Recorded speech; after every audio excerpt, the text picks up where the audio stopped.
Okay, so I am interviewing Mr. Smith, my wonderful art teacher. Oh, butter me up a little bit more. So, Mr. Smith, may I ask what your career occupation was? Well, my career, my occupation is a high school teacher. Yeah? And do you like it? Yeah, I love it. Yeah? Yeah. It's fun? It is fun. Keeps you young. Nice. What was your proudest moment growing up? Growing up, my proudest moment. So not my proudest moment in my life, but growing up. Well, as a young person, as a teenager, probably playing on stage for the first time. Oh, nice. Yeah. What do you mean by playing on stage? In a band. I played guitar with a band. Yeah, you like Played in that? front of a large audience. Yeah, it was fun. I was pretty proud for the time because it's something I always wanted to try. I didn't care if I did it my whole life, but something I wanted to do, and I did it. Nice. And as like an adult? As an adult, probably the birth of my kids. Yeah? Yeah, doesn't get any better than that. Yeah. It's pretty cool. And what would your advice be for young people today? Well, it sounds like a cliche, but keep yourself out of trouble. It's too easy to get in trouble now, and do the things you want to do, but don't be stupid about it. Yeah, yeah, that's a good thing to say. Yeah. Because a lot of people do get in trouble lately, right? Absolutely. Yeah. The most significant changes that you have witnessed in your lifetime? So, well, there's been a few. I think, of course, the most significant change that I've witnessed would probably be the computer age for home use. When I went to high school, we didn't have computers yet. So, well, we did, but they weren't like what you guys know computers are. Like Mac?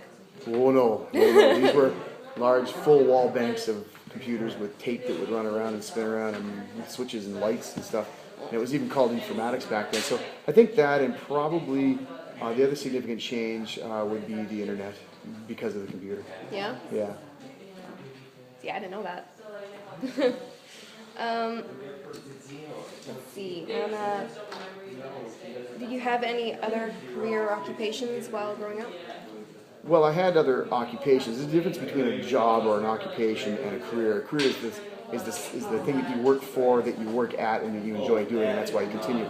Or a job, or what was the term used? Occupation. Occupation is more just for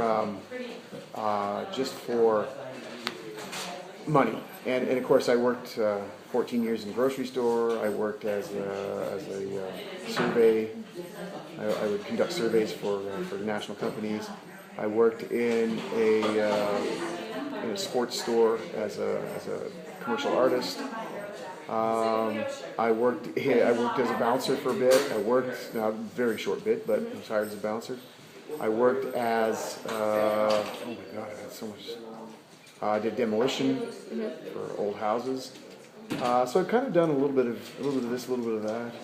But I'm a busy man. well, try to be. Did you like it?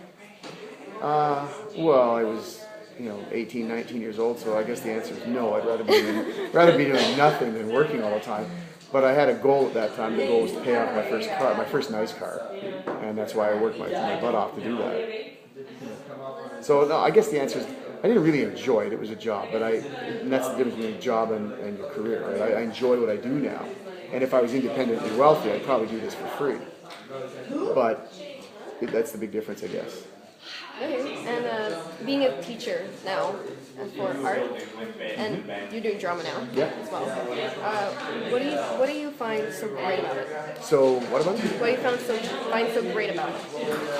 I think it's oftentimes I think my biggest kick is twofold. One is when a student graduates and goes away and does something artistic or goes into a field that's artistic, whether or post-secondary, and they come back and they say how much what they learned at North Dundas in art what helped them.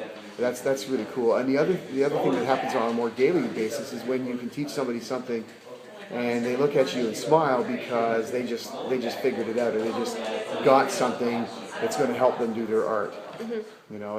And that's kind of cool too. So that's like your little things that go on every day, but that's kind of what makes this all worthwhile.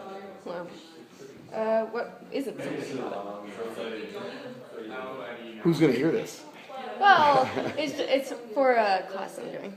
I suppose the administrative half of doing teaching, all the paperwork, the phone calls, the extra things that the students don't see us do that actually occupy probably 50% of our work day. Because our teaching day is a lot shorter than our work day, for a lot of people anyway. And so it's all those extra things that you have to do, whether it's prepping for exams or marking exams, or the different kind of little mini courses that you have to take periodically throughout the year. It takes a couple hours of your time, but your WIMIS and all this stuff. These are all little things that when you come into the profession, you don't really count on because you don't really have to.